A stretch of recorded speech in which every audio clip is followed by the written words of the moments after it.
This documentary about overcoming life's darkest moments isn't on Netflix, and that's exactly why you need to watch it. Look, I've been through my share of tough times, and I'm tired of watching feel-good fluff that barely scratches the surface. My Silver Lining documentary on lrodvinetwork.com is different. It's raw, real, and completely transformative. This isn't some glossy production designed to make you feel better for 30 minutes. It digs deep into what it actually takes to turn your pain into purpose. The storytelling is so powerful that mainstream platforms wouldn't touch it. But that's their loss and your gain. You get exclusive access to stories that will genuinely shift your perspective on adversity. I watched it 3 times because each viewing revealed something new about resilience. The convenience of streaming it on lrodvinetwork.com means you can pause, rewind, and really absorb these life-changing insights. Don't settle for surface-level inspiration when you can access something that actually moves the needle. Head to lrodvinetwork.com right now and discover the documentary everyone's missing.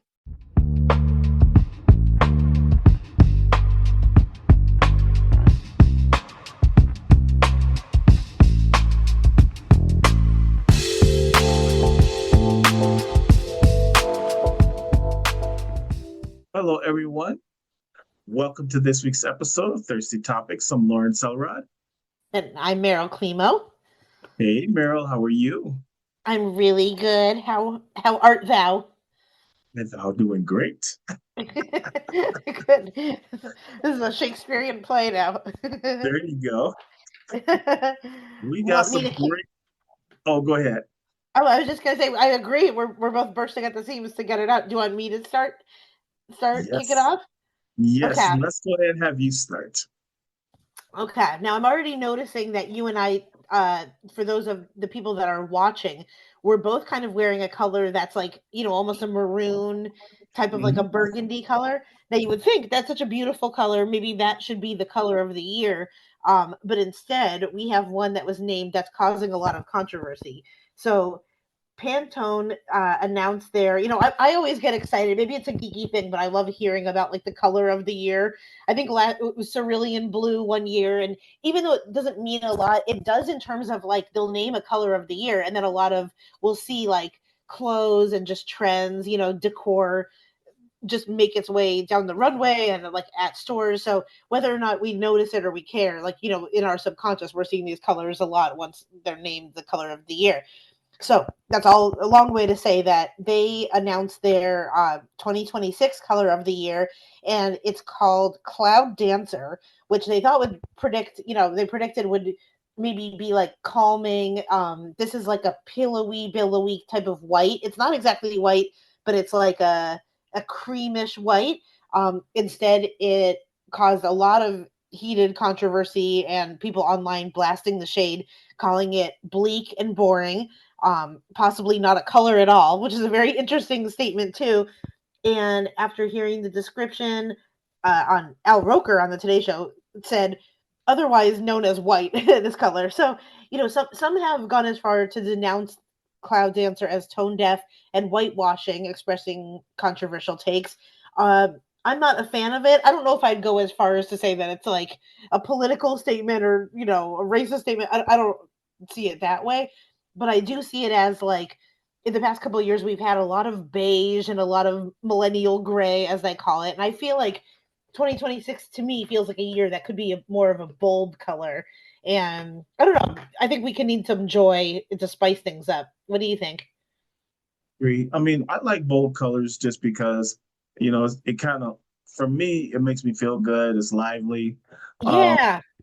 And, there are some people that like the muted whites, stuff like that, off-white. So, it's amazing. Until you start painting a room, you'll be amazed how many shades of each color it is. It's like... Yeah, there's like cream white, eggshell white, bright white, yes, gray. Yeah, we for a really long time, we were like obsessed with the different grays. And I'm like, okay, this one is like the color of a manatee. This one is the color of a old hair. But yeah, I think, and also like, I feel like this could have been a few years ago. Because remember like Kim Kardashian and Kanye's house was like all white and kind of the absence of color. And I feel like that was big a few years ago. Now I feel like people are sick and tired of like the beige trend and kind of the grays and the whites. And we're looking to add more color and more like pizzazz. Yeah, I agree. You don't have to be so bold either. I mean, you could also Like, let's say if you're doing a room, you can do an accent wall where you have like a neutral color for most of the room, and then one wall, you do something that really kind of splashes some real color in there too. So there's a lot of creative ways you can use color. Yeah. No, I do see this as a choice if we're gonna say that this is any sort of like political statement or kind of cultural statement. I could what I like about it is I guess it could be seen as like a blank slate of a color and just kind of there's been so much chaos and nonsense that like having a nice like white color it could be like a nice kind of like okay we're clearing our space, we're all like having our mind go blank a little bit in the next year, and clearing us of some of like the madness and just kind of the kind of disgustingness that has been happening. It's almost like having a blank slate. So, Yeah, you can have your color that you like, and then you can spice it up with different things to accent that color as well too. exactly. Yep, exactly. And I don't know. Tell me how you feel when people saying that this color of the year is like whitewashing and everything. Like, of course, I do you feel that way, or like as a black man, like is that this isn't like I don't see it that way. okay? I know I don't even see how you would, even compare that, to be honest with you. exactly. Um, Yeah, to me, but that's not no, a nice statement to say because it's like people of all types and ethnicities can enjoy like a nice white background if they want to. You know what I mean? Like it's not just for a certain type of people. It's not nice to say that. I think so. Yeah. I mean, what are you going to say to someone whose favorite color is pink, or another person their favorite color is blue, or one person may have a favorite color is red. So what do you say there? Exactly. You know, Yeah. So yeah, I have a feeling that the people commenting this too are also, as I always say, annoying white women. So leave everyone alone. Or anyone that wants to have this weird white color on their walls can have it, and let everyone do their thing. Of okay. course, only in 2025 we make like a political statement out of the color of the year. Unfortunately, Meryl, people will make political statements out of anything these days. Exactly. And if you find yourself like on Reddit arguing about the color of the year, it may be time to touch grass, as the children say. That is true. Yeah.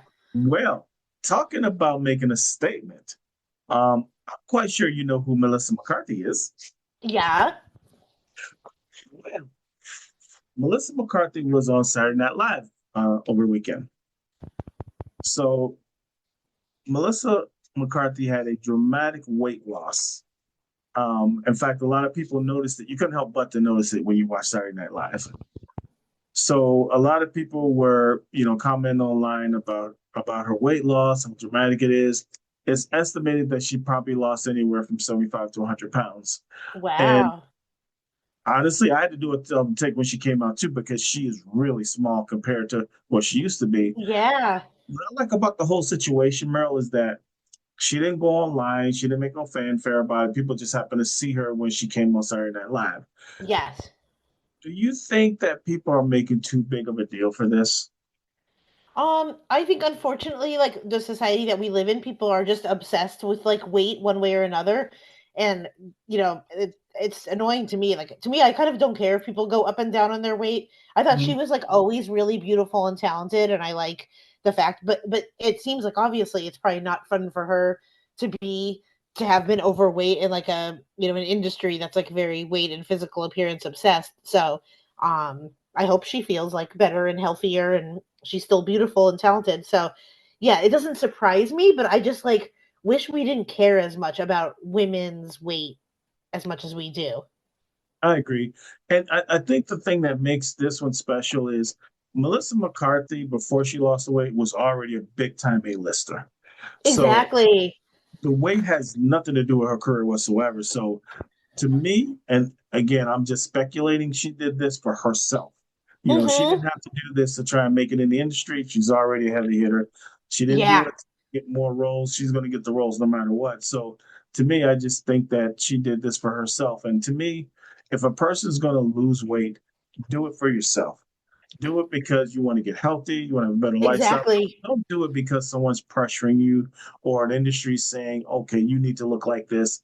I don't think that's wrong. I mean, I don't think that's right, because to me, God made us in his image. And Yeah. there's a reason that we all look different. Okay. Yeah. So I commend her for doing that, and I really commend the fact that she's not even commenting on it. She's just doing her thing, being who she is. Exactly. I totally agree. And we don't know, like, maybe she has a role coming up that she wants to have more energy for, or maybe she just is feeling like, okay, I really want to commit myself to being healthy, or maybe she had bad habits before and now she has better habits, or, we don't know at all. It's true, and you make a good point, because a lot of times, actors and actresses do either put on or lose weight because of a role that they're coming up for. So that's a good point. Yeah. One example, I'm just going to be uncharacteristically snarky here, but one example of someone that lost weight that I think is still really annoying, that shows it doesn't really matter how much weight you lose or gain, you could still be annoying, is the singer Megan Trainor. Like, I find her very annoying. And now, like, with her bangs and everything, I'm just like, this is someone that obviously, this is what I mean. Like, to me, weight doesn't matter as much because you can, like, lose a ton of weight and now be like 50 pounds version more annoying to me. So her annoyingness has doubled. Her annoyingness has gained like 50 points to me. So sometimes, like, I think Meg, this, the person we're talking about has been like lovable since day one to me. I'm sure some people find her annoying, but like I still see, people can basically, losing weight isn't the end all be all is what I'm saying. That's true. That's true. And I'm a big fan of her. She's made some great movies over the year. Yeah. And I think her best performance is when she played Spicy on Saturday Night Live. Oh yeah, yeah, That was so hysterical. yeah. And when Me she first too. started doing it, a lot of people didn't even know that was her at first. And Yeah. she got his mannerisms and everything. I mean, I think she even got an award for it, didn't she? Didn't she get some kind of I think so. Maybe I don't know she if it should was have if she didn't. an Oscar or I mean, she got something for it. I was like, wow, wow. Yeah. And she still looks like so beautiful and healthy. I think a lot of some of the actresses we've seen very dramatic weight losses that it's like clearly Ozempic or GLP-1 or whatever, whether or not they want to admit it, that it like freakishly looks different. They don't look healthy or great, and I think that's why it almost. But I think with her, people may not talk about it as much because she just looks like good in her own body. So I think that almost like that gives me hope and happiness for her too. That she looks good. That's true. That's true. Well, Melissa, we definitely love your new appearance, and we always support you no matter what. Um, Come on our show one day too. Just say Yeah, I love that. And Megan Trainor, I'm sorry, please don't come on our show. If you could go on Lawrence's show separate, but I don't know why I find her so annoying. Maybe she's lovely in real life. I don't know, but to me, she's just proof that you could like be very annoying even after you lose weight. So even to give people hope, but then also take the hope away. there you Well, people are also talking about the fact that it was just came out. A lot of sources said that Taylor Swift cut a hefty check to snag a bride's wedding date at a posh Rhode Island venue. Page Six reported this. Now, this is one of the things that I had heard on TikTok like almost a month ago, but it seemed like at that time it was like a friend of a friend. Someone that I saw on TikTok was saying that they knew a person that knew the bride that was contacted by the wedding place saying, like, they didn't say Taylor Swift directly, but they said someone wants to give you like a lot of money to try to move your wedding date, because apparently the person at the time had the room booked for June 13th, 2026. And that is when Taylor and I guess Travis want to get married at a place called the Ocean House in Watch Hill, Rhode Island. Um, and it looks like this person said yes to it. So we don't know exactly how much it has been. I think it was definitely like obviously probably more than like a couple hundred, maybe $100,000 or over that amount. I don't think we're talking like $8,000 here. So yeah. Now, okay, my first thought with this is like I feel like if Taylor is smart, and I feel like this might be a decoy because maybe she doesn't want everyone and their mother like coming into Rhode Island on June 6th. Like, I don't know if they want the general public knowing exactly where and when they're getting married. So like, I don't know if they're leaking this story and it's not true. I don't know. What do you think? I mean, I don't know. It could be. I mean, she definitely has the resources to do that, and there's a lot of brides that said, This is my perfect day. I'm not changing for anyone. I challenge that. If a superstar comes up and their team contacts you and say, "We're going to give you $1.5 million to Oh move yeah. your wedding day." Now, there are obviously going to be always exceptions to the rules, but I'm willing to bet you most brides would be like, "Okay." 100%. 100%. And either I would either change the date of it and be like, perfect, we'll have it 5 months from now and it will be paid for, or I would change the location and be like, okay, this date is really important because it's like our anniversary or, someone's birthday or something. And then I would just change the location. And I would definitely also renegotiate and like go back one more time with like okay, you said $100,000. Like, it will be a deal. Make it 250, and we'll have a deal. I'd go back one more time. Now, imagine if this just is a decoy and she's not really getting married that day, and then like actually whoever is getting married on June 13th at this venue, they're gonna have like helicopters and paparazzi and everything. It's true. That's true. That could happen. Um, I mean, it's not unique. You just don't hear about it because a lot of times they kind of, hide it Exactly. from the media. But it doesn't.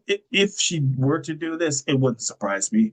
And the sad part is that depending on how much money a person is being offered, um, a great example of this is, years ago when Whitney Houston passed away, and someone at the nursing home snapped a picture of her in a casket, Oh and sold it to gosh, are you TMZ. You kidding? remember that? Uh-uh. Oh, you didn't know about that? No. Oh yeah, that was all over the tabloids. Oh. And what it is, it was an employee for the funeral home that sold it to TMZ Oh my gosh. allegedly for like $200,000. You know, Ew, that's gross though. but unfortunately, that happens all the time. That's why, to me, I think a lot of these entertainers and celebrities go through such great lengths to really, really watch who they associate themselves with and who they have around them. Yeah. Now, like, I know Taylor gets a lot of heat for stuff she does. I don't necessarily think this is terrible or really tacky, like to at least reach out and see. Like she is a billionaire and that's money talks, and all the time people are like, a lot of men a lot of times are like, whether that's greasing the waiter to get better service or trying to, upgrade for a hotel. I think a lot of people with a lot of money just are kind of used to paying their way to get their experience. Like, I don't love it. I wish we lived in a different society, but I also don't really fault Taylor. It's kind of like the don't hate the player, hate the game kind of thing to me. Do Oh you yeah. think that it's like a very tacky move to offer money to the person to try to change the date, or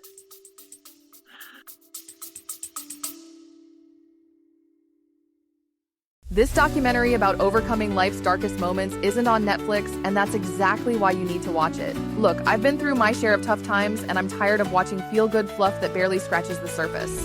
My Silver Lining documentary on lrodtvnetwork.com is different. It's raw, real, and completely transformative. This isn't some glossy production designed to make you feel better for 30 minutes.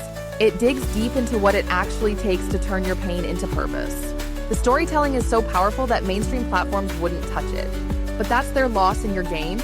You get exclusive access to stories that will genuinely shift your perspective on adversity. I watched it 3 times because each viewing revealed something new about resilience.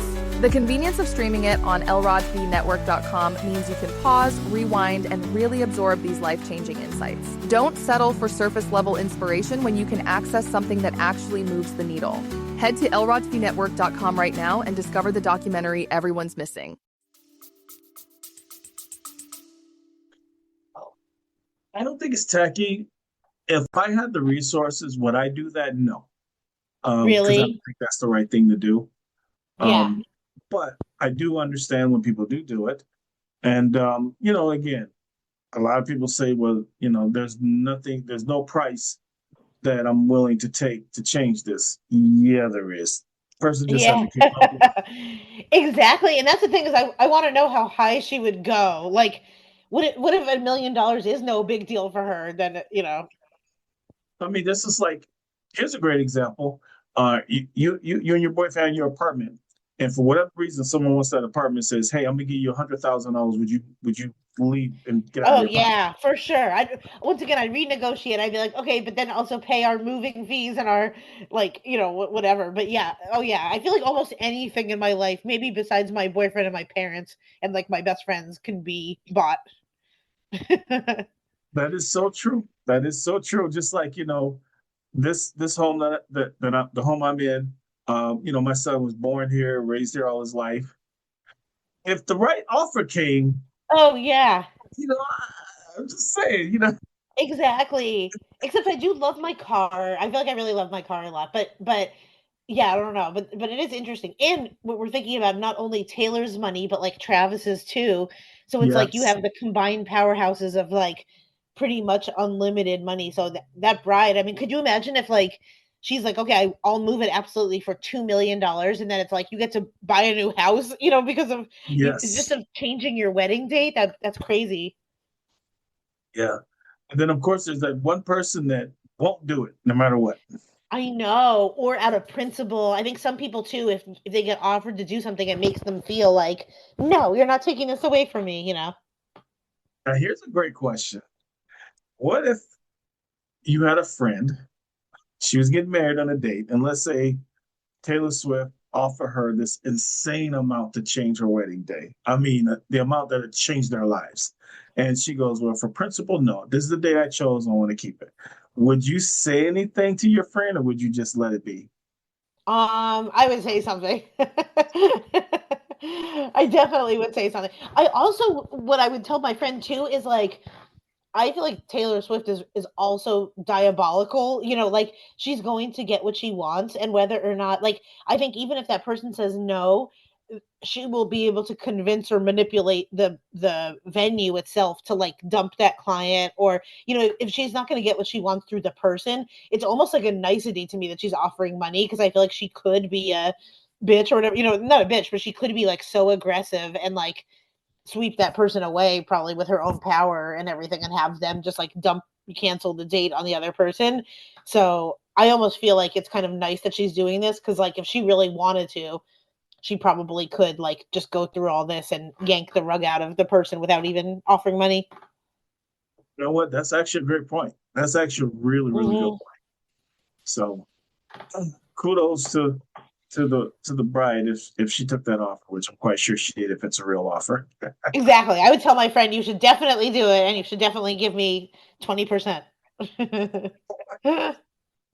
Well, this is going to be a real hot topic here. Um, does your wife or husband come before your other family members? Like, for example, your siblings, your mother, or your father? I mean, the real answer, no. Like, I'm obsessed with my parents, and so I feel like, Really? yeah, I know. I've had this talk with friends that have kids, because they're like, no, you're like husband and children are supposed to be like your family, but I think maybe because I'm an only child, or I'm just like so enmeshed with my parents, like I love my boyfriend so much as you could love like a significant other, but I feel like my main people are like my mom and my dad. Now, AI says here, it says, yes, generally a spouse comes before other family, like siblings or parents, because marriage creates a new primary family unit, meaning your loyalty and your primary commitment shift to your partner, although respect and care for original family members remain important. It's about prioritizing the partnership while still honoring parents and relatives, with the marriage vows signifying this new primary bond. Now, this is an interesting topic for a number of reasons because to me, in the perfect world, you shouldn't have to choose. Right. You, Yeah. you get married, your extended family, her extended family, we all bond together, become one family. In the perfect world. Unfortunately, there are situations where you have toxic family members Yeah. and family members that keep up a lot of drama. Um, you would hope that they would love each other, but at a minimum, respect each other. Yeah. And, to me, if your family loves you, they wouldn't put you in that situation to begin with. Right. I think so too. I mean, that's why like people that have good relationships with their family and they live in the same town, they're so lucky. Because I even feel this too, thinking about like the holidays, and I'm like, okay, do I choose if I have to choose? Do I be with my boyfriend, which I usually do, and that's what my parents want me to do, or do I like go down to San Diego and spend time with my parents because their time is limited and they're getting older, and like ultimately in my life, my parents are like my main people. I know that sounds crazy, but maybe when you don't have children, you feel like, not that I don't feel like a family unit, but I feel like more like a family unit with like my parents and me. And so it's always a choice to be like, okay, how do I spend my time, or how do I like make sure everyone gets their equal time. And that's assuming that you have great family that don't keep up no drama. Exactly. Yeah, yeah, totally. Because here's a great question. What if you have family members, and I'll just be specific. What if you have a mother or father that they met your husband, your wife, Mm-hmm. and this person's a good person. There's nothing wrong with them. They're hardworking. They're a good person. They treat you with respect. They love you. But your parent or parents have given them a hard time ever since they came to the picture. Oh, yeah. Reason, just being mean and nasty to them. Do you Yeah. try to force that relationship, or do you have to kind of push them back a little bit? Like, maybe, No, yeah. you know what I mean?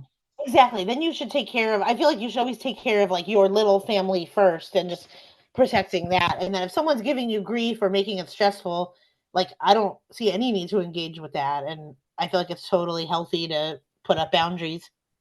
Oh, absolutely. And that's why, when we talked about it on previous episodes, when you see situations like the one NFL player was, trying to um this other his friend, well, supposedly friend, and his wife, well, why weren't your family there? You don't know the situation. Right. Yep. And sometimes saying nothing says a lot.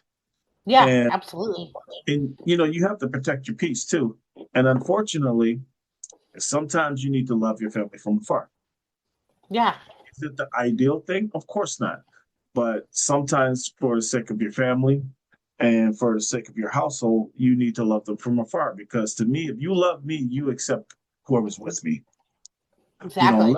Unless they're doing something to physically harm me, they're talking about me, they're doing something toxic or whatever. Unless they are specific reasons, if I love this person, then you shouldn't have an issue with them. Right. Again, unless there's a problem that you see. If there's no problem and you just don't like them because you don't like them, that's a bigger problem. Yeah, yeah, and they're trying and they're coming correct, and then yeah, that's a different problem. But if they're creating grief for you or stress, then absolutely, then I think it's good to put up big boundaries. That's true. That's true. So, yeah, especially around the holidays, you know how that is, right? Exactly. Not me though. I'm beyond obsessed. Like I think my parents soon are gonna go on a cruise to Alaska, and I'm like, Oh, well, wow. obviously I'm coming too. I'm coming too, and then my boyfriend can't come to it. He has to work, and I'm like, okay, bye, see you later. And other people are like, that's so weird. Like, why wouldn't you wait and go on a cruise with him? I'm like, I don't care. Like my parents are.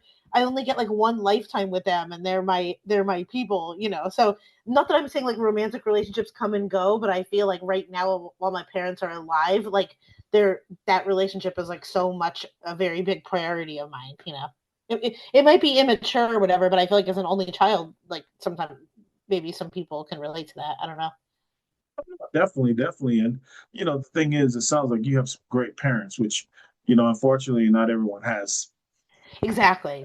No, I feel very grateful. I'm obsessed. They're like, do you really have to come on a cruise with us? I'm like, I'll be right next door. Happy anniversary. Even my mom will have to text me like, "Don't worry, we're taking an Uber tonight at 6 p.m., but we'll be home by 7:30." Like I'm overly like obsessed with them. Well, okay. Oh yeah, okay. So my last topic, I thought this was an interesting one. They're saying that people are ordering smaller pizzas and fewer toppings, and that this can be like a recession indicator or just a indication that maybe people are trying to spend less money all around. Pizza sales are slowing as prices have increased, with the national average price of a large cheese pizza nearly $17, which actually seems very reasonable to me. The ones by us are way expensive. People are also choosing like less premium toppings and, you know, kind of less of like the fancy meats and fancy vegetables and just going for the good old pepperoni or, you know, maybe just some extra sauce. Now, for me, this is interesting because I would almost think in general, maybe people would resort to like making their own pizzas or buying frozen, but people are still ordering pizzas. Now, like, also, I don't know if I would save my money in the form of like, I feel like if I'm ordering a pizza, I'll go all out and get whatever toppings or whatever size I want. Like, it's not, the pizzas aren't the time to flex the budget. What do you think? Well, I mean, for me, pizzas are inherently not a healthy food to eat. So if I'm going to go through the trouble of ordering a pizza, yeah, I'm going to get the toppings I want. Me too. Me too. And it's going to save an extra like dollar or two. I don't know. That just seems weird. Exactly. And this, let's face it, it's not something you're going to have every day. But, you know, if you're going to have it, you might as well go ahead and enjoy it. You know, Yeah. and again, I don't think, for me personally, spending a few dollars for toppings is not going to make or break my budget. So, you know, I'll go ahead and splurge a little bit and, you know, get the toppings I want on it.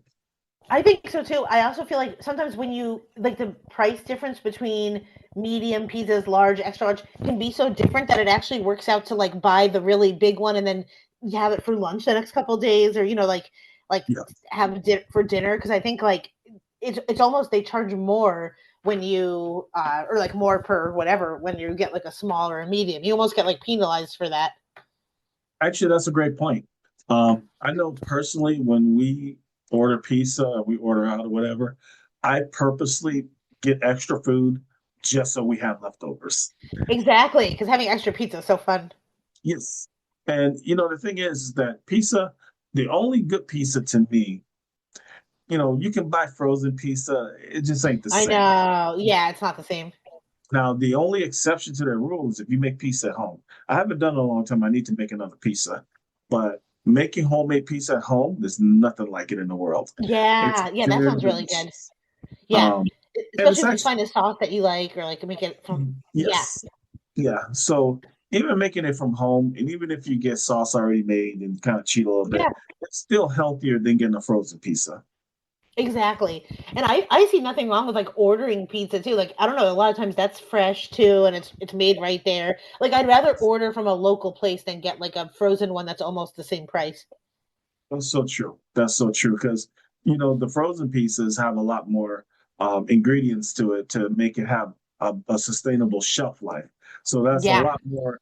It's already unhealthy as it is, so we don't need to make it more unhealthy than it already is. You know. Exactly. So we're our financial advice is get a bigger pizza with more toppings. That is so true. That is so true. Well, my last topic of the day. This is a very, very, to me, a troubling subject here. A hairstylist jumped on a customer and held her hostage for $50. Ooh. So, a Memphis, Tennessee hairstylist, her name is Michelle Ray, was arrested in October 24 for allegedly holding a customer hostage with a pair of scissors over dispute over $50 fee. The incident occurred at the Love My Hair salon. The Oh, reason it's starting to get you know a lot of attention is because it's starting to make its round through social media and it's kind of going viral. But basically, what happened is the client had already paid $410 via oh Zelle, my gosh. which is very very expensive, and a $50 deposit for her hair services. At the end of the appointment, the stylist, Michelle Ray, demanded an extra $50, which the client questioned. So basically, according to the arrest affidavit, Ray became irate, locked the door, blocked the exit, and told the client, don't move because I got these scissors next to your face. Oh And my gosh. and bitch, you're not going anywhere until you pay me. So The client called 911 during the ordeal, telling authorities she was in fear of her life. Ray only allowed the woman to leave after the police dispatcher informed her that she was committing a crime by holding a customer against her will. Ray was arrested and charged with aggravated assault, which is a felony, and Mhm. false imprisonment, which is a misdemeanor. She was released on a $7,500 bond. This is so crazy. It's Right? It's like you don't want that person anywhere near scissors or anything sharp. and the crazy thing, Merle, is you quoted a price. She paid the price. Yeah, yeah. So I don't know if she decided to change it at the last minute, or maybe she got mad because she didn't leave a tip. Here's the reality about tips. Tips are given when a person gets exceptional service. Tips are not Exactly. mandatory. So I don't know if this is a tip situation or not, but if you say this is my price and they pay it, you can't hold her hostage and be like, well, I know I told you this price, but you owe me $50 more. Right, exactly. Like she already paid $400 plus. Like that shows that she was a good client. And because I can see if someone like skips it. I mean, I don't think there's ever really an excuse for holding someone at Mhm. scissor point and like threatening their life and everything. I think that's like a sign that this person is definitely unhinged and needs to take some time off. Yeah, and to me it's kind of crazy because now that $50 is costing you thousands of dollars because of Yeah, the legal system now. exactly. And I wonder if she owns the salon. Like either way, it's going to be bad publicity, or like if she doesn't own it, she's going to be let go. I mean, what owner is going to want an employee like that there? You know? That's true. And the other thing too is that it sets a best precedence with her existing customers because she may have customers that Oh say, you yeah. know what, maybe I need to find me someone else because I don't want to deal with this. So if you heard your barber was like, knife razoring someone and threatening them, it wouldn't make you quit. Well, that ending will be totally different. Yeah, exactly. Most guys, we probably won't handle that much differently. When Yeah, you hold it, unless it's a gun, yeah, we're gonna take that from you, and it's gonna end differently. You know, exactly. That's why I feel like if you work in customer service or like any type of job, whether it's a coffee person or a hairdresser, it's important to just know when you're kind of like at your limit and you're like, okay, maybe I need a mental health break this week or I'm at my edge. So if something like this pushes you over, you kind of recognize it before it happens. oh, I agree. And the other thing too is, and I say this all the time, we're all human. We have our Yeah, good days, we have our bad days. The customer doesn't give a shit how your day is going. right, So exactly. if you're really in that bad of a mood where the slightest thing will set you off, stay home. You don't need Yeah. to go. Stay home. Yeah, and the fact that this person already paid $400, I hope she got that money back. Yeah, and here's the crazy thing about it. She paid that already. So it's not like, and you made a great point. She wasn't trying to skip out or whatever. She paid what you told her to pay. Yeah. Something tells me that she's not going to be in business too much longer. No, not at all. I mean, how would you feel if your hairdresser was like, okay, Meryl, I know I told you this price, but you owe me $50 more and I'm not letting you go. Oh, my hairdresser is the sweetest, and even it's so funny when it's time for me to like choose a tip, she always like looks away and she's like, "It's only optional. It's only optional." I'm like, "It's really not." Be quiet. Like I'm like, I kind of have to do this, so it's not like I would tip her anyway, but yeah, she would never ever ever do that. You go back to someone that threatened you to, No, God, no, no. I would probably, and I would do what this person did, which was like, it's like do the most in that situation and call 911 and call, like get them the most in trouble. I think a lot of people would just like post about it on Reddit or just tell their friends, but it's like, no, because what if next time she actually hurts someone? It's important to tattle on these weirdos. that's true. And here's the other thing too. What if you pull that to the wrong client, and that Yeah, client and they have a knows knife, and yeah, your client knows some maybe not so savory people, exactly. All and, over $50. and decide, you know what, we're gonna make a little trip back here with some friends. That Yeah, could be really bad, really fast. absolutely. So, wow, this one went by very fast. It did. This one was lots of drama. Well, Meryl, what do you have coming up? I'm going to give a shout out to the show that I also mentioned last week, Horror Nerd, which is Saturday, December 20th at Transplants Brewing in Los Angeles. Nice, nice. And when is that again? That is Saturday, December 20th. Perfect. Well, if anyone's in the area, definitely stop by and see Meryl. Please. Well, this was a lot of fun. This was so much fun. Well, everyone, thank you so much for watching and to listening to us. We really appreciate your support. Please continue to support us by sharing this and letting other people know who we are, how to come watch us or listen to us, and also stop by our social media page and give us your thoughts. Yep, I love hearing from people. I'm Lawrence Elrod. And I'm Meryl Klimo. Take care, everyone. Bye. Bye-bye.